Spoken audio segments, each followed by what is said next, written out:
Well, good evening to all pro wrestling fans of all shapes and sizes from all around the world.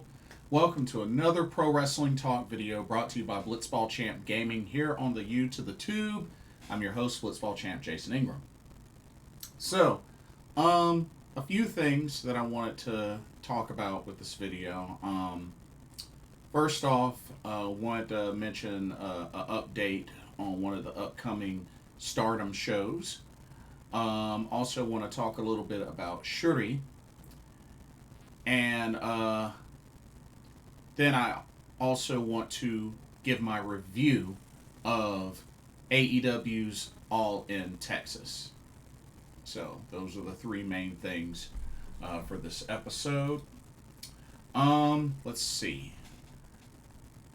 Let's go ahead and jump right into things. So the Stardom update that I have is actually for the upcoming pay-per-view Stardom Sapporo Rendezvous, which will be on July 21st. That will be the show where we will see who will qualify for that remaining spot in the Blue Stars A of the 5-Star Grand Prix, where Akira Kuragane will take on Yuria Hime. So that is the show where that match will happen. So glad that they finally got that booked. And I figured it was either going to happen at that show or at the Korakuen Hall show that's a couple of days after that. But the card is set for that. I'm going to wait a little bit to see if they have match graphics for all of the matches, and then once they have that, then I'll actually do a full preview for that show. But hopefully the sooner the better. So we'll see. But definitely wanted to mention that. Secondly, and this is in regards to Syuri. So she had mentioned apparently on her Instagram that she is going to be getting elbow surgery. Yeah. So, unfortunate to hear, but at the same time, I mean, we have to think that, this is part of her, rehabbing plus excursion and healing from, long-term injuries she's been dealing with. And apparently she's been dealing with an elbow injury or elbow pain that's been really bothering her.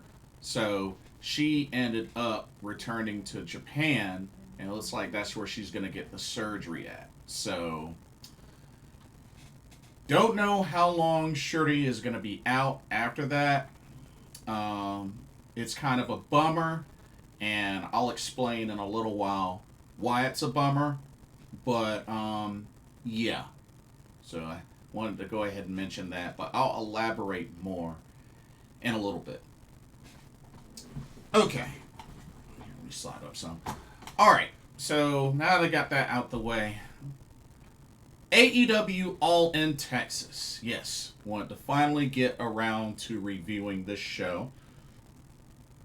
This show happened this past July 12th.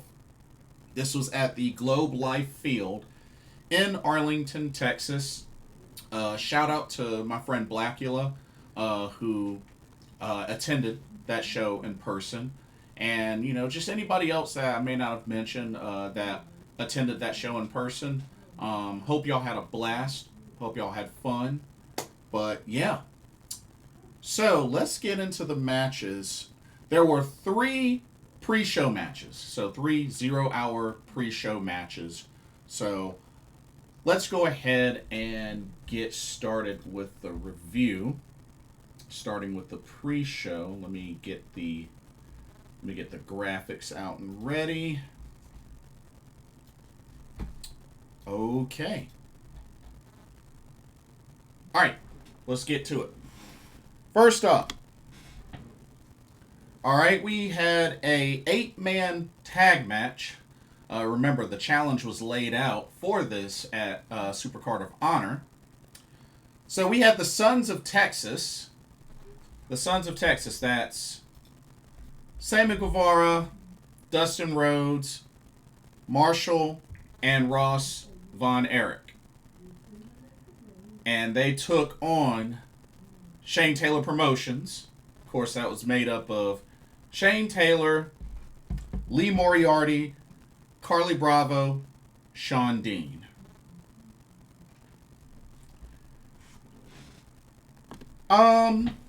For the most part, it was an okay match. Not really anything special.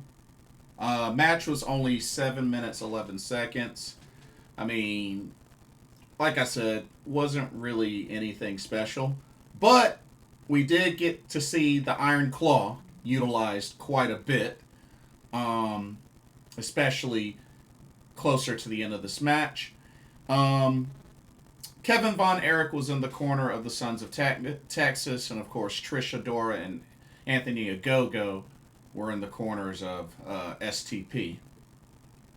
But it was a pretty back and forth match. But like I said, nothing too crazy. But pretty much there were Iron Claws to go all around, and then pretty much Dustin Rhodes had an Iron Claw on Shawn Dean, and the referee made the 3 count because he turned it into a pin. Iron Claw turned into a pin, and the Sons of Texas pick up the victory. Iron Claws for everybody. Of course, that's the Von Erich's finisher. But Sons of Texas pick up the victory. So yeah, that's twice in a row. Sons of Texas have gotten the best out of Shane Taylor Promotions. So, but I mean, as was mentioned, both Supercard of Honor and All in Texas were both in Texas. So,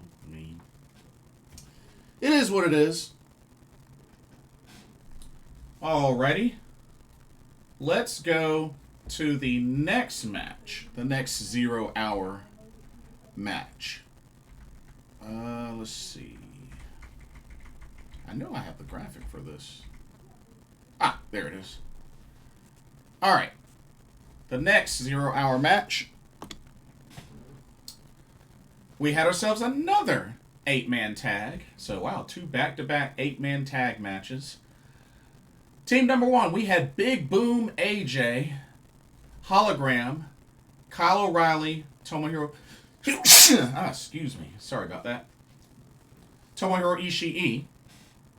And they took on the Don Callis family, made up of Hechicero, Lance Archer, Rocky Romero, and Trent Beretta. Okay. Excuse me. Had one more in me. Sorry about that. Okay. So, another 8-man tag. Match was definitely much longer than the first one. This match went almost 13 minutes. So, glad to see that it got a decent amount of time. And, it was pretty intense. It was pretty back and forth. Of course, the Don Callis family, that faction is very loaded. So, they're going to continuously be a threat, no matter who they're going up against. And this was definitely no different. Now, of course, the Rizzler and Big Justice were in the corner of Big Boom AJ and, of course, the conglomeration. And, things definitely got intense outside. Even Big Justice got shoved. He got shoved down. But he did end up getting some payback. As a matter of fact, he was able to get some payback. I believe he hit Trent Beretta with a spear. It was either Trent Beretta or Rocky Romero. But, yeah. And a very well executed spear. So, shout out to him. Actually, I think it was against Trent Beretta. And then Big Boom AJ finished off Rocky Romero with a thunderous powerbomb. And then pinned him for the 3 count. So I believe Big Boom AJ is undefeated in each match that he's had in AEW so far. It's only been a few, but he's won each time. So shout out to Big Boom AJ. Him and the conglomeration picked up the victory. But shout out to Big Justice. That was a nice little spear that he hit. That was nice. That was nice.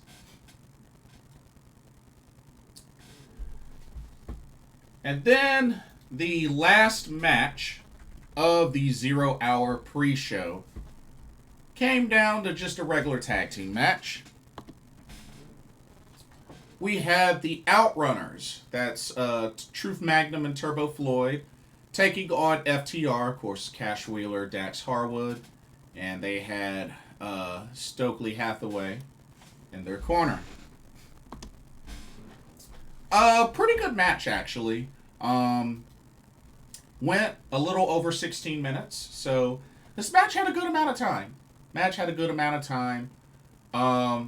FTR, of course, were the stronger team, but the Outrunners, definitely have the crowd in their corner, and they've become quite the fan favorites, for sure, especially over time.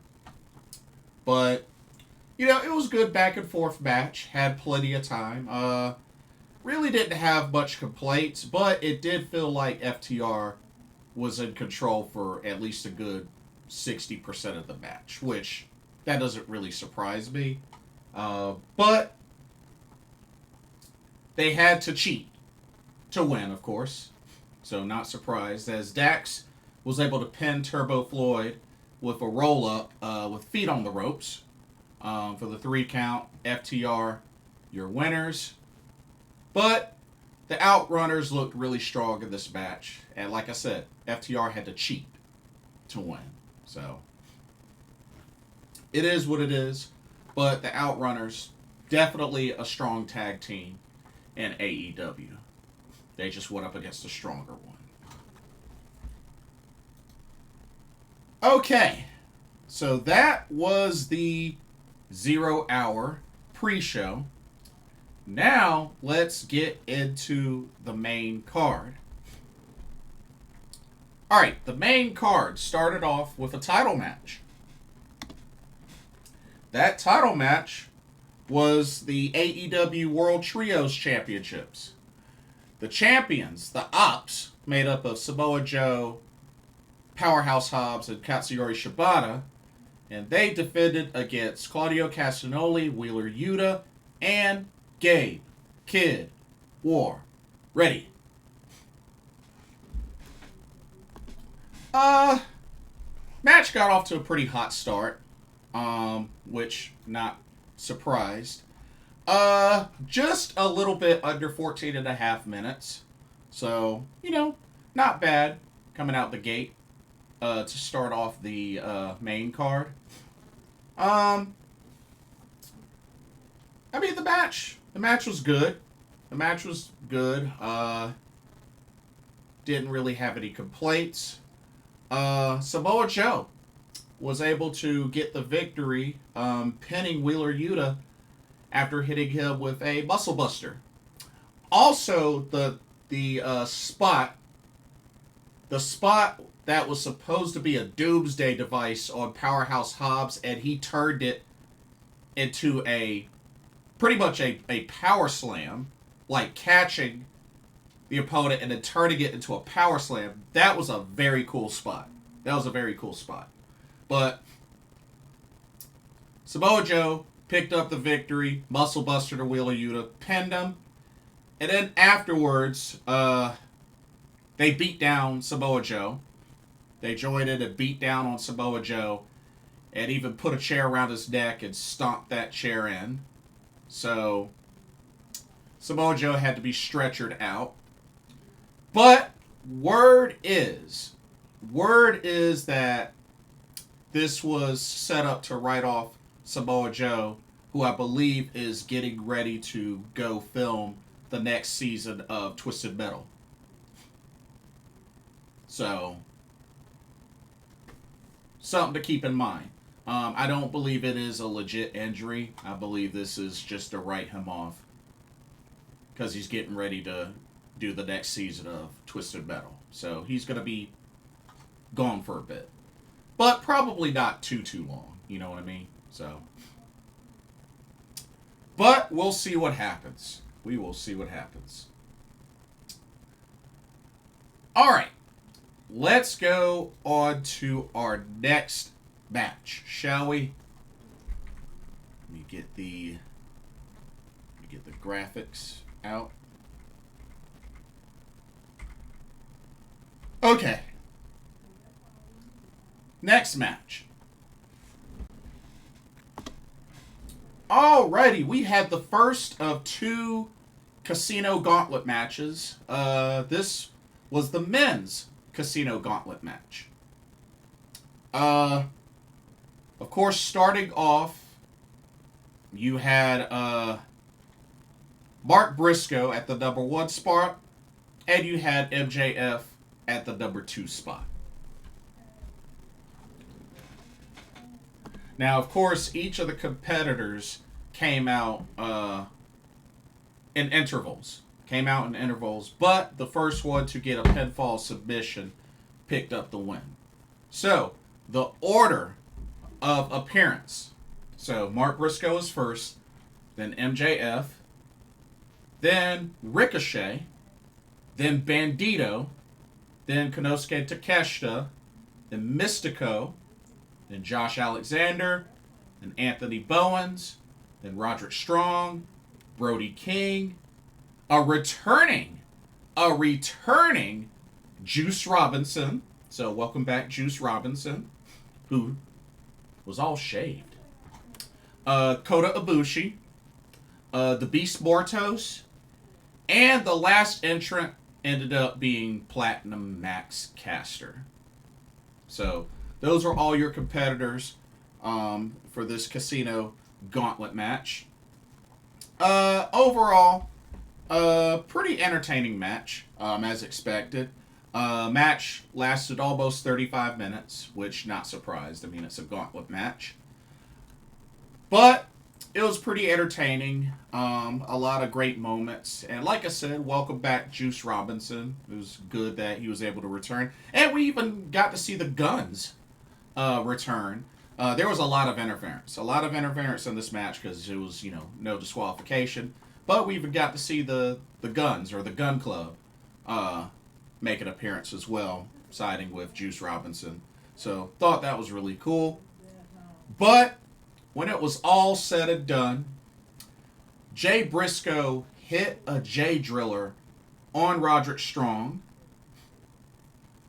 But MJF tossed out Mark Briscoe, covered Roderick Strong for the 1-2-3. MJF is your men's Casino Gauntlet winner, which means he has earned himself an AEW World Championship opportunity. So, can't say that I'm surprised, but yeah, MJF, you're a winner. So he's got the contract, can cash in at any moment, which, like I said, y'all know how I feel about cash-ins, so not looking forward to that, that's for sure. Okay. Now time for another championship match.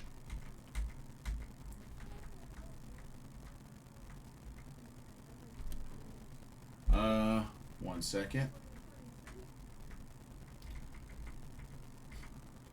Okay. Here we go. Okay, so, a quick note. This was originally supposed to be Adam Cole defending the TNT Championship against the Protostar Kyle Fletcher. Unfortunately, due to Adam Cole not being medically clear, he ended up vacating the TNT Championship. He actually came to the ring and made a long speech.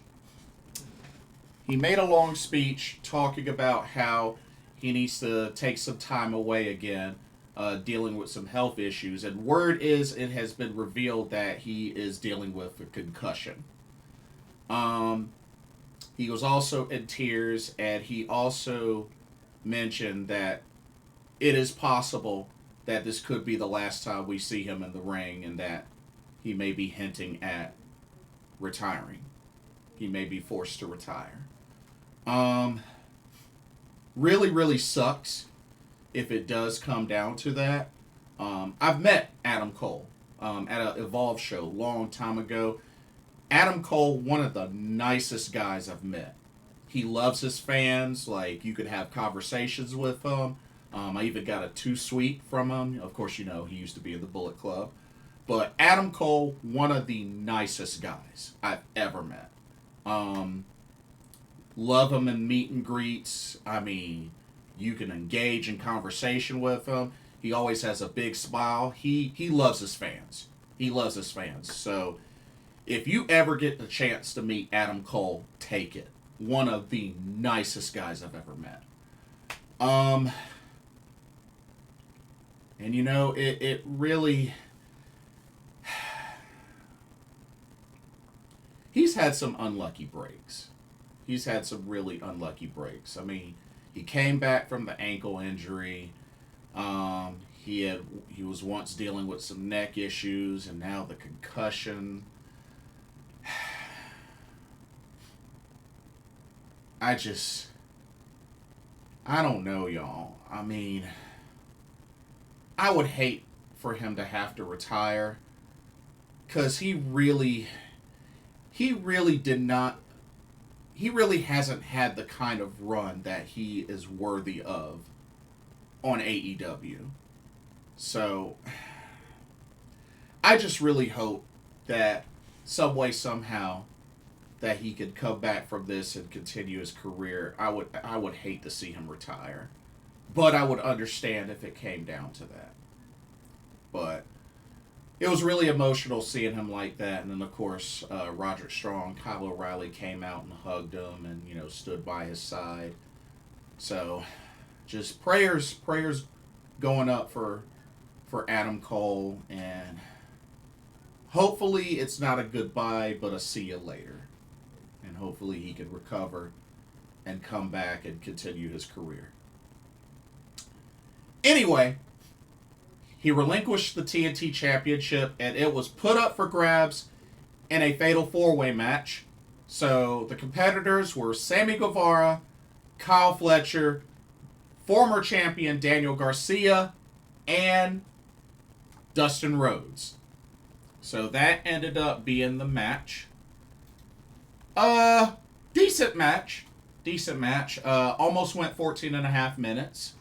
And there was even some moments where, of course, the Sons of Texas that were in this match, you know, partnered up. But, you know, they had to eventually go at it because, I mean, after all, it's every man for himself. It's a fatal 4-way. But the action was very intense. And shoot, I know that Dustin Rhodes definitely has been taking a beating ever since Supercard of Honor. So he's really, I mean, that's 3 matches. That's 3 matches that he's wrestled. Same thing for Sammy Guevara. So I know they had to have been on adrenaline and not quite at 100%. But that happens sometimes. But they managed well. They managed very well. And they did good.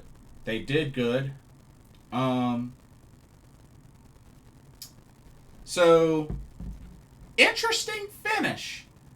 So, Daniel Garcia had the Dragon Tamer locked in on Dustin Rhodes, and he was able to pretty much get out of it and turn it into a small package pin for the 1, 2, 3. And ladies and gentlemen, the natural Dustin Rhodes is your new TNT champion. And then the Von Erichs came out. Dustin's grandsons came out and celebrated with him. Good sign of sportsmanship from his tag partner, Sammy Guevara. But, wow, big moment. for Dustin Rhodes, getting himself some singles gold. Man, I gotta hand it to him. Not who I expected to win, but you know what? If this is supposedly a retirement road for him, they're making it count. They're making it count. But we'll see. But congratulations to Dustin Rhodes on becoming the new TNT champion. So good for him. Really good for him. Alrighty. Let's go to the next matchup. Alrighty. We had a special tag team match with quite some interesting stipulations. So we had the Young Bucks, Matt Jackson and Nick Jackson, taking on the team of Swerve Strickland and Will Ospreay. Of course, if the Young Bucks win, then Swerve and Ospreay cannot challenge for the AEW World Championship for a whole year. But if Swerve and Ospreay win, then the Young Bucks lose their roles as EVPs of AEW. This was a phenomenal match. And you know, the Young Bucks got off to quite an early start, and with their chemistry really on full display. The match went a little over 26 minutes, 16 seconds. But yeah, this match was fire. This match was straight fire. The Young Bucks definitely had the advantage early on, but then eventually Swerve and Ospreay got their feet wet, and some great sequences throughout this match. I especially love the double destroyers turned into house call hidden blade attacks. A lot of super kicks, a few house calls, a few hidden blades. A swerve stomp here, a swerve stomp there. I mean, it was very action-packed. Even the Young Bucks had the special shoes on and did some super kicks. Swerve took the blow for Ospreay. But yeah, it was a very intense match.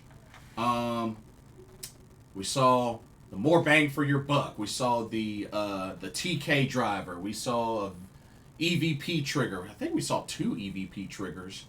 But yeah, it was an action-packed, loaded tag match. But when it was all said and done, Swerve and Ospreay were able to get it together when it meant the most.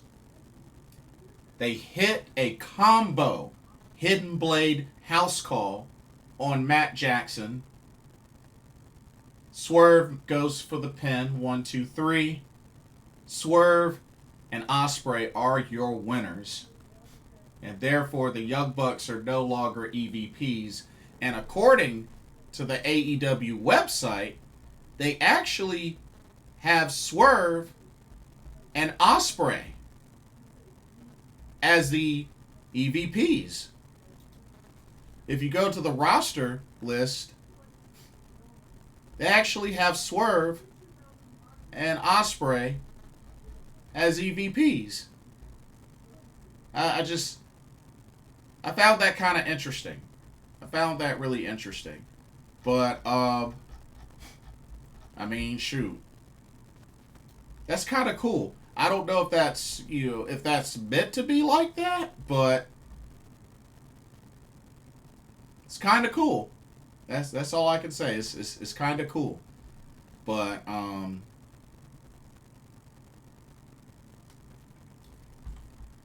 yeah. If you ask me, it's probably a typo, but you never know. It'll be interesting to see if they officially announce some new EVPs. I think there's a chance that could happen, but we shall see. We shall see. But excellent match. Excellent match. Okay. Let's go to our next match. Here we go. Alrighty, next up, we had the second Casino Gauntlet match, this time for the women. Of course, the first entrant was Chris Statlander. The second was Megasis Megan Bayne. Okay, let's go over the order of appearance. So, for the ladies, number 1 was Chris Statlander. Number 2, Megan Bayne. Then you had Willow Nightingale. Then you had Tay Mello. Then you had Tekla. Then you had Julia Hart. Then Queen Aminata. Then Mina Shirakawa. Then Athena. Then Thunder Rosa. And then Syuri. That's right, Syuri making her in-ring AEW debut. And last but not least, Alex Windsor. So she was the last to enter the match. But I have to say, the match ended up being 27 minutes long. And you know what? The ladies look awesome. The ladies looked awesome in this match. And I know we saw some interference, you know, from like Anna Jay and Sky Blue and Penelope Ford. So, I mean, there's a decent amount of interference.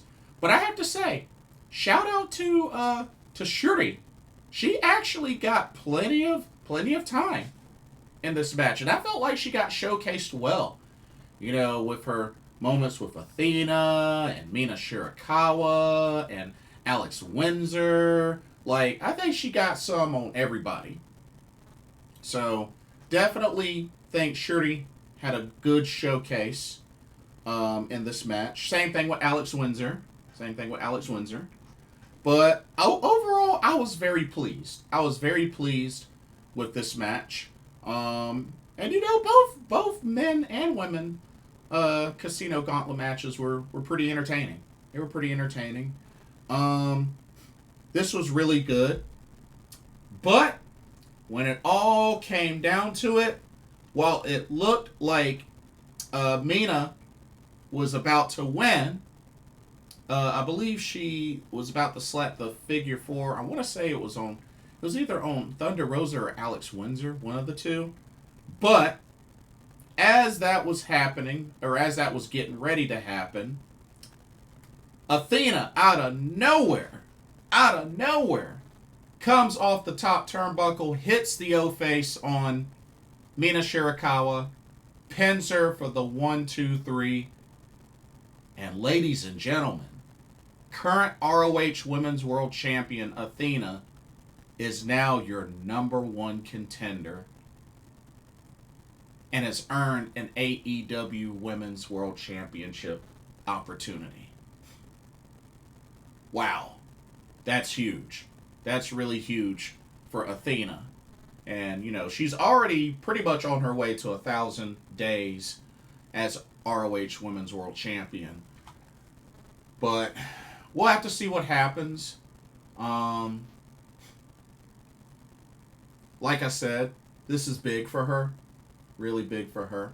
But shout out to all the ladies that were in the match. I thought everybody did a great job. Shout out to Alex Windsor. Shout out to Syuri. But the issue with Syuri now is she ended up heading back to Japan because apparently she had posted on her Instagram that she's going to be getting elbow surgery. I don't know how severe it is. I mean, you know, surgery is surgery. But have no idea how long she's going to be out. Because the whole idea was for her to be on excursion in the States.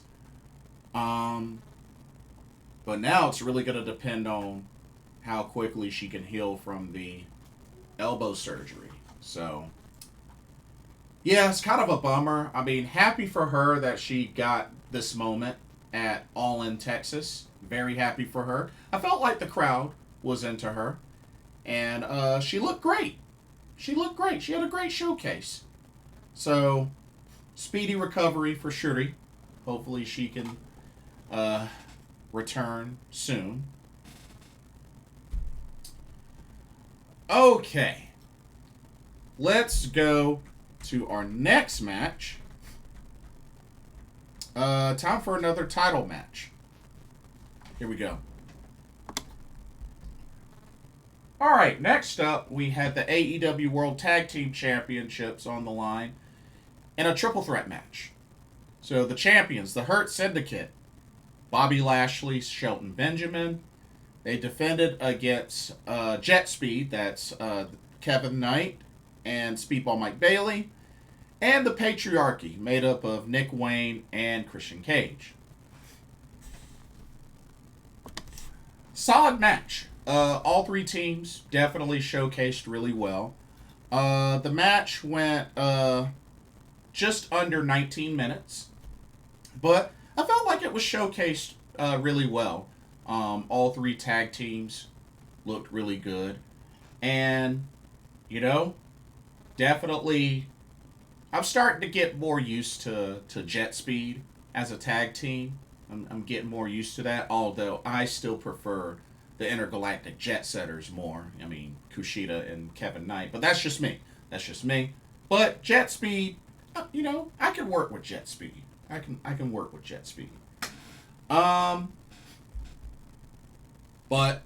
overall, solid match.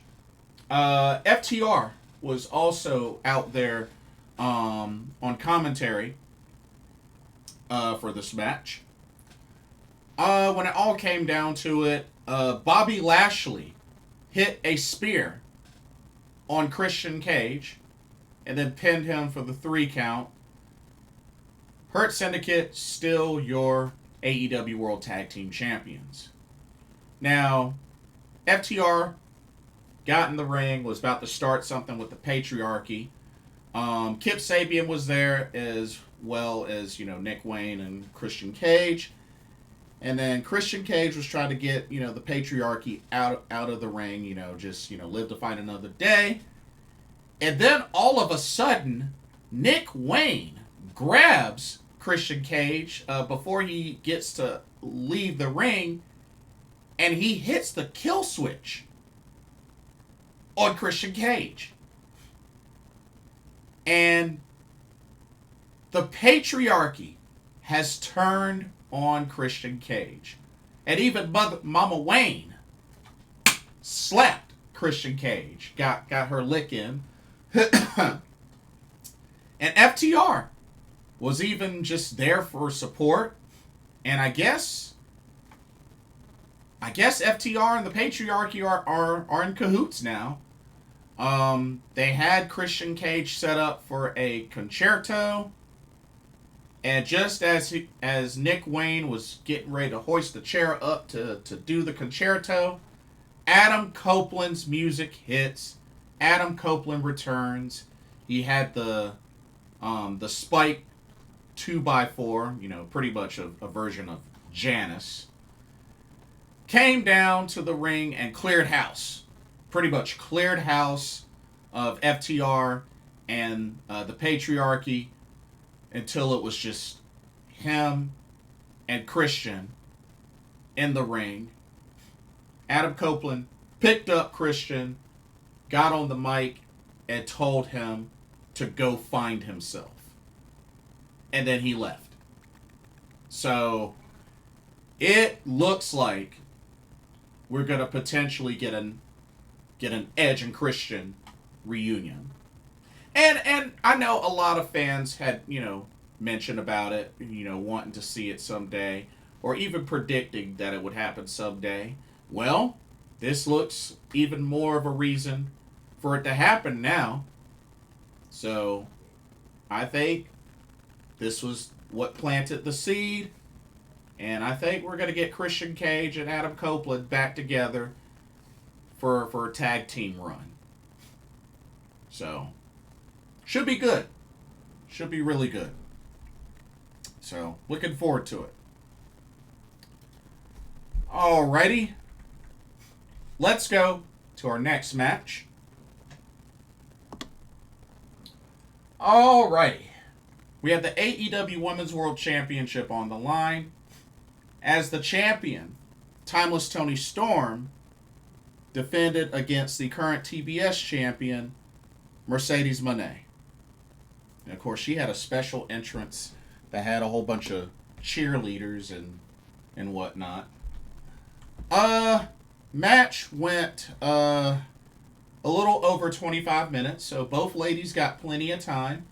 I felt like Toni Storm was in control for, the first bit of the match, but, it started to go more back and forth going near the middle of the match, and, shout out to Mercedes Moné. She didn't botch her finisher, so thought that was cool. Overall, good match. Both these ladies look solid, kicking out of finishers. Not surprised there. But, when it was all said and done, it took an avalanche, Storm Zero, to put away Mercedes Moné for the 1, 2, 3, and thank God. Mercedes suffers her first singles loss in AEW. Yep. So, congratulations to Timeless Toni Storm on retaining the title, giving Mercedes her first loss in AEW. So, that was big. That was really big. And I'm just glad. I predicted otherwise, but I am so glad I was wrong. So glad I was wrong. Because Mercedes did not need that other title belt with the already 4 that she has. It's ridiculous. So I'm thankful. Even though I don't like the Timeless gimmick, I'm happy that Toni Storm won and retained. So, good stuff. Really good stuff. Alright. Let's go to our next matchup. Here we go. Alrighty, this was the winner takes all match for the AEW Unified Championship. As we had the AEW Continental Champion, Kazuchika Okada, the Rainmaker, taking on the AEW International Champ, Kenny Omega.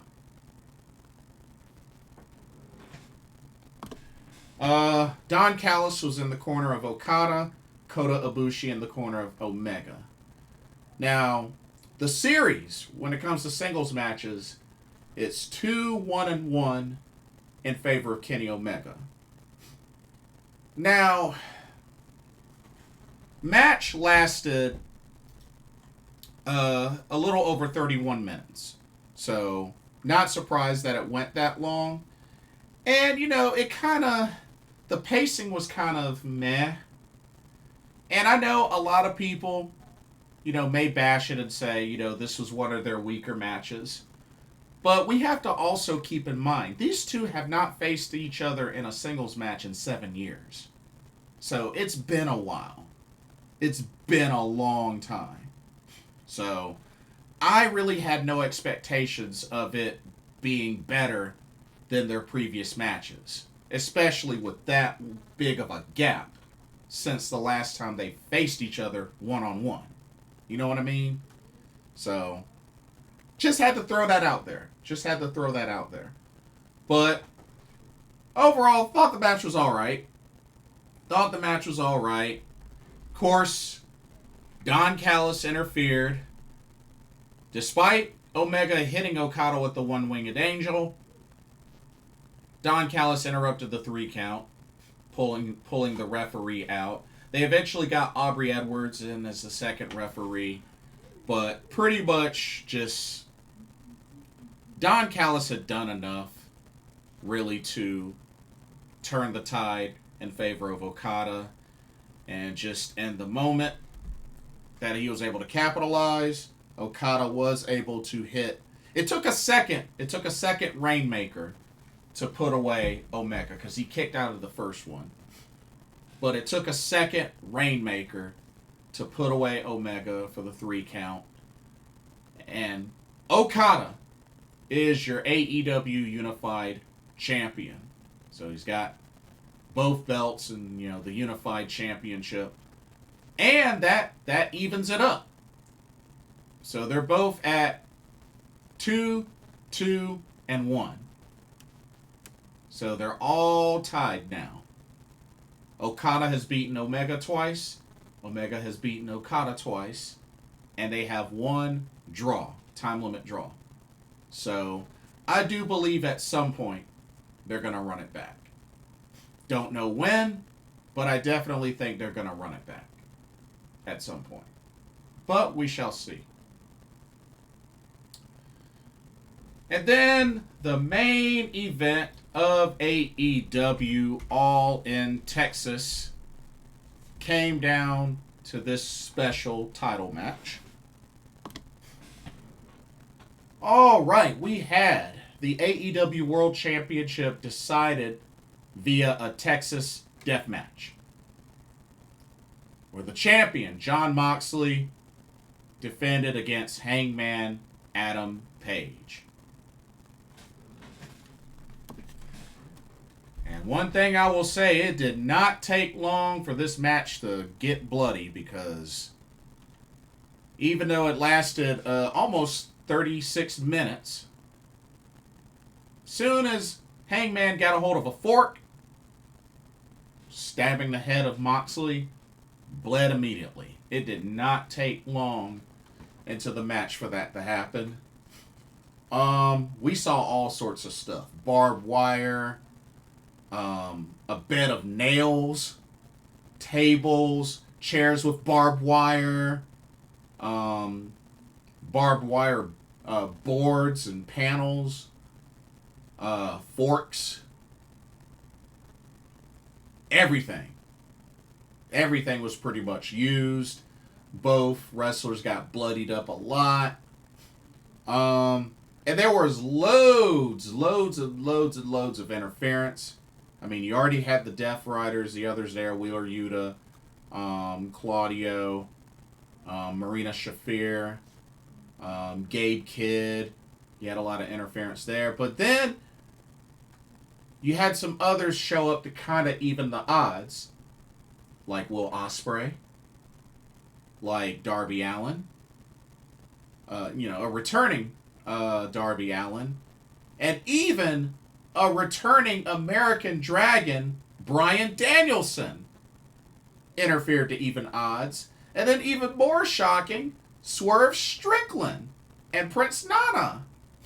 Prince Nana handcuffed Marina to the little barricade thing, and Swerve took out the Young Bucks. Oh yeah, the Young Bucks also interfered as well. But Swerve took out the Young Bucks. Had Hangman's chain. And pretty much gave it to Hangman. Hangman hit a few buckshots. Even took out Marina Shafir along the way.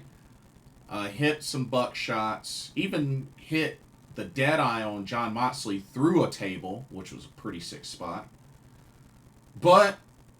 And even one of those buckshots knocked him onto the bed of nails. So, which Moxley, that dude is crazy. But, I mean, hardcore and death matches are his thing. But when it was all said and done, Darby Allin came in, hit a coffin drop. And just overall, even the numbers, even the odds and all that. But it took Hangman taking his chain, and just like he once before defeated Mox, he hung him across the rope with the chain. Took a while, but Mox eventually tapped out. And ladies and gentlemen, Hangman Adam Page is your new AEW World Champion. Mox has finally been dethroned. The briefcase has been unlocked and opened. Hangman has the championship now.